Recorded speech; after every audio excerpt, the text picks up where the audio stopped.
Hello everyone, this is your earthquake update, and I'm John Youngblood.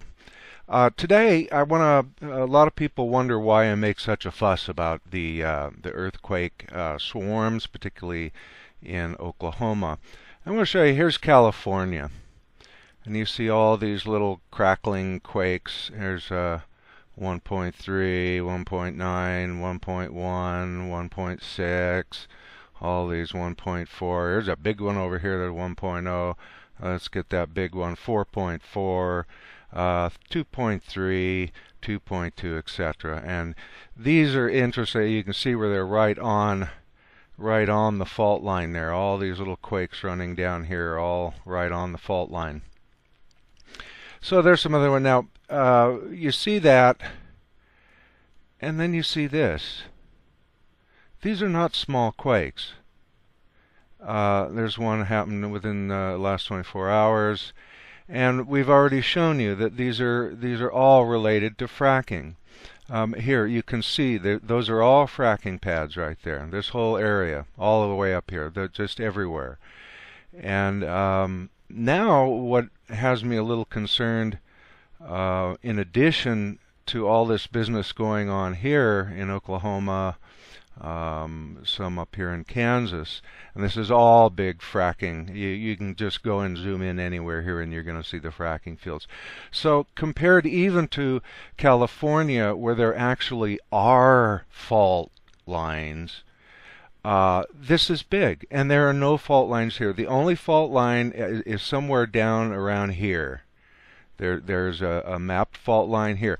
And speaking of faults, the other faults in this area are over here, the New Madrid seismic zone. And you can see that this is becoming a little bit more active, certainly than I've seen it in a while. All small, relatively small, certainly compared to this business going on over here, which is why I'm making such a fuss about it. But also down here, let's put our places in here. And you can see this is in Arkansas, and I thought that, well, that's kind of odd for there to be earthquakes down there. And well, gee whiz, you want to guess what I'm going to find when I zoom down in here? Yep, those are them. You recognize them by now. Those are all fracking pads. So the problem here now is, with all this fracking, look at all that. Look at all that. Come on, guys. With all that going on, and now the earthquake starting in this area as well, don't you think that that is going to transfer some energy and affect this New Madrid zone here? I mean, this is absolute insanity what we're doing. Here's a nice little swarm. Sometimes you have to zoom in to actually see the swarms, as they're so tightly packed. Here's one over in Alabama. So we've really got a lot of action going on. We're continuing to see this swarm in downtown Dallas. That's crazy. That's been going on for a few weeks now. Other anomalies that I want to report on, we have one right down here, border of Arizona and New Mexico. Fairly good sized quake. We worry about these because of the nuclear storage material sites here in New Mexico, so we don't like that. Now, after those really anomalous earthquakes up in Idaho, it had finally quieted down. Well, now today there is a new the other ones were up more right around the town here. This one's up closer toward these mountains here, although these I've noticed can be a little off center. Now, I want to point out, too, a 3.3, and some of the ones we're getting down here in Oklahoma. I want to give you a relative 3.1. Here's a, and you can go spacemath.gsfc.nasa.gov. You can see the relative sizes and how the scale, the logarithmic scales, in measuring these things work. So a 1.2 isn't even a stick of dynamite, but by the time you get to a 3.9, you have 9.5 tons of TNT. and then it just gets crazy from there. Now, I've been in a 7.0 earthquake in the Prieta-Loma earthquake in California. That was the resulting energy was 480,000 tons of TNT. So this is a good scale when you're looking at the.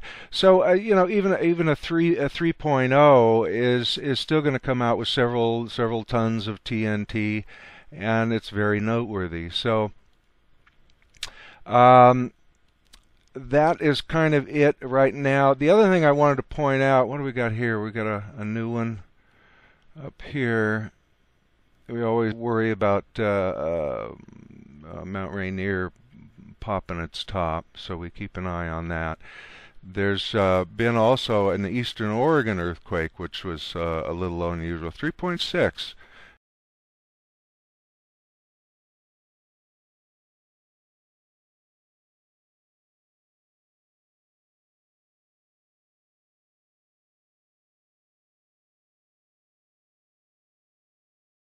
You know, very unusual for that area. The other thing I wanted to point out was down here in the constant swarms. When we look at Puerto Rico and the trench here, what we've seen for years now is earthquake swarms. You know, this crackling off as this plate is pushing against this plate, and this is, you know, subducting underneath it, and there's just always crackling and popping and going off there. But what I've noticed in the last week or two is that all of a sudden the earthquakes are moving. They're going out underneath the islands, some of them even coming on to the inner side here, which is just, you know, kind of something to note as we're trying to understand how our planet works and how the geology interacts. Okay, now I want to show you just a small collection of some of the really bizarre anomalies I've found while searching around, particularly in the ocean. One of the things I showed you earlier, those circular, what appear to be column tops or something that are equidistant from the shoreline and equidistant from each other. In the native tongue, it's kind of hard to read the subtitles, but strange reports are coming from Croatia about an unusual phenomenon. They've found unusual circles on the seabed on several islands. All have a diameter of 50 meters, are equally distant from the coast and between themselves. Fascinating. And of course some, because of their bizarre nature, has immediately leaped to the alien connection. And who knows, you know, we're certainly open to that around here. Whatever they are, I think they're probably more in the hidden history department. I think we're going to find that they're man-made structures that date back when water levels were lower globally. So based on names that were quoted for the islands, I went and found some of them, and one extra little one that kind of stood out. And as you can see here, we'll go to the first one. And here you can see them fairly clearly in this photograph here. And this is, again, just Google Earth. These are all there to see and find. And here's the second set that I found. Now these are a little harder to see.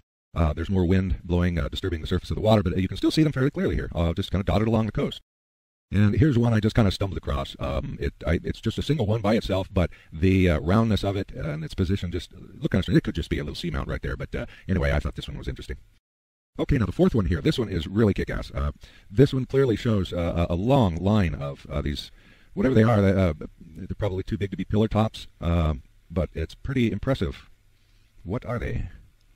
Now, if you try and check the topography to see if, okay, well, maybe they're just a little build-up from water runoff from the landscape, you can see that they don't really match up with the crevices where the natural water flow would be. So they seem to be independent of any water runoff. Croatia, off the coast of Croatia.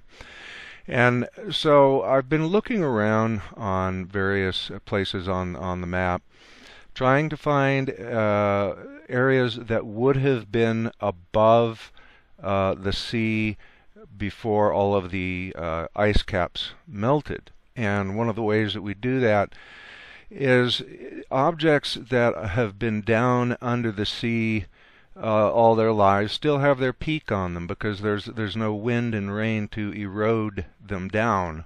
So you can see all of these deep objects. See, this is 15,000 feet. Here the elevation is in minus down here. Minus feet gives you the depth. So that's minus 11. That's 11,720 feet deep. And so you can see these objects, even on their peaks, are still very, very deep down there, and they have that nice little peak on them.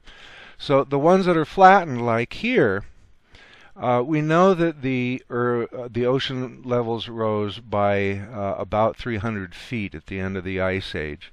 So we look for some. Now, see, this is just about, if you look at the elevation, this would be a good candidate. So we can go in and look and see, and there's not much really good resolution to this. And I do want to get into in a second the way that the radar, sonars, and other imaging works. They're not all the same. The technology has changed over time. Some of them leave artifacts, some of them don't.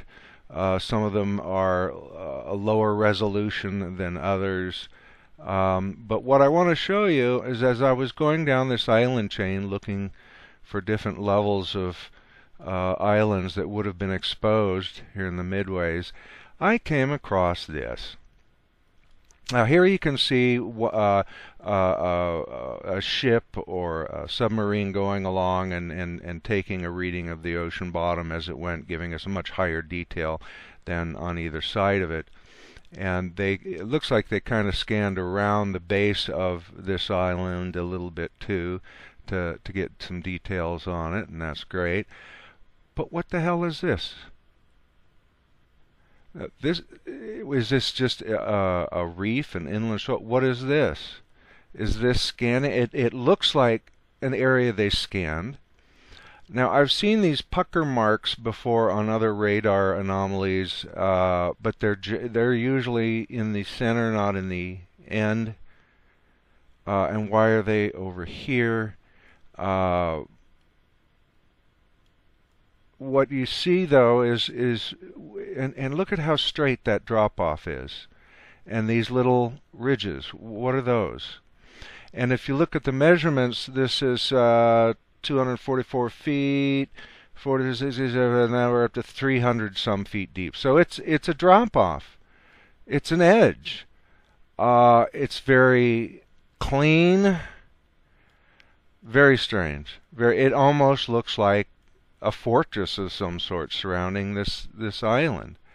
Why would that be such a sharp, if it were just, this were just an inland bay and there's some kind of coral reef or whatever surrounding it, why would it have such a sharp drop-off?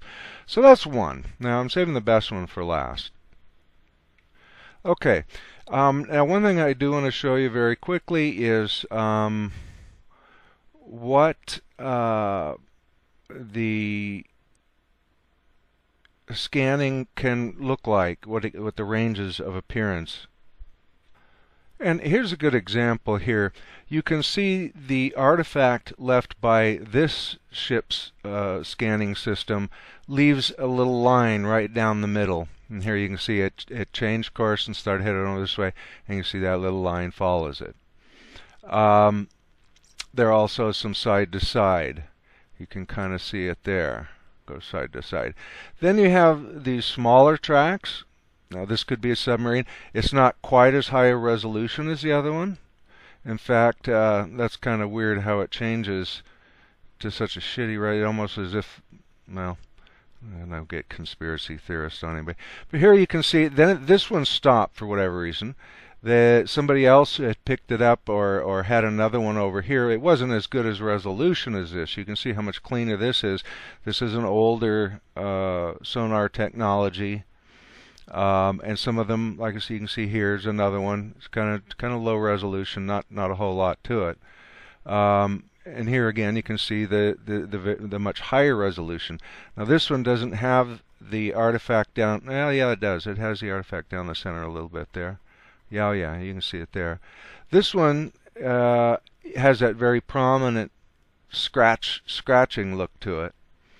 But there actually is some of that on the planet. Here you see the scratches there. Those are real. Those are from this distance. What we're seeing is so there actually is. Let me find and show you.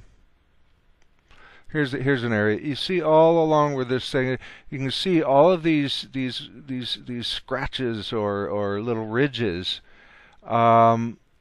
And interestingly enough, they're more or less oriented with north-south. And they're just all over the Pacific Ocean. I'm not quite sure whether this is just the result of compression or what that's about. We have to ask a geology professor on that one. But the piece of the resistance for today, the one I'm really curious to show people. Oh, let's do this first, because I know we'll come back to that one, because this was one interesting one I found the other day, just kind of oddly under the what the hell is this category. This is an ice sheet on a little island off of Norway, and I was just, sometimes when you're bored, you just kind of zoom around, see what's what. And I found this really bizarre. There didn't seem to be any tracks leading up to it, but it looks like this big long cylinder here, and you can even see a shadow on the thing. Very bizarre, very bizarre. Okay, for the piece of resistance this evening, this one just blew my mind when I saw this. Now, this could just well be an artifact from this Google Earth software itself, but this is pretty strange. First of all, we've got this business, and you think, okay, those are striations, they're anomalies from the sonar, but actually they're not. If you look, they're quite there, and you can see that they're also on the other side of this canyon wall. That's kind of bizarre. I thought that was really weird, but that's not the best. We're still getting there.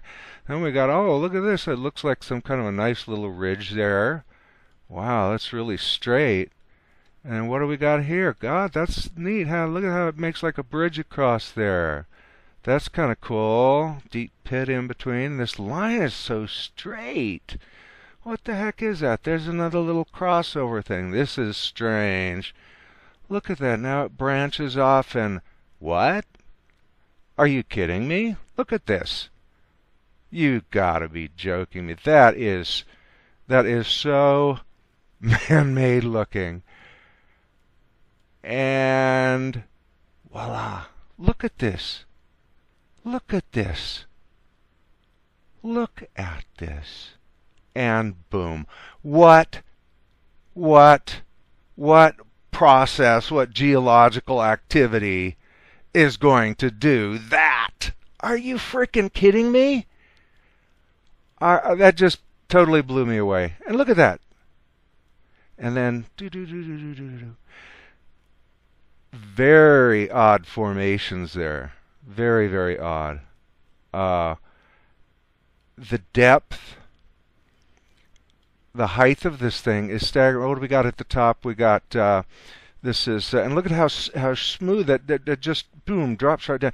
Okay, we got 841 feet. So this actually wasn't exposed even during the last ice age. Down here, oh, only 10,000 feet. Are you freaking kidding me? I saw that and I just nearly had a cow. Look at that. Look at the size of it. I'd really love to hear. And look at there's some more bizarreness up here and some more of those striated. That's striated. Now that one, it almost does look like a radar anomaly. But why does it? I don't know. No, it's not. I don't know what to make of this, guys. If anybody out there is oceanographer or geologist that can kind of explain how that down the side of this canyon, I mean, you've got to be freaking kidding me.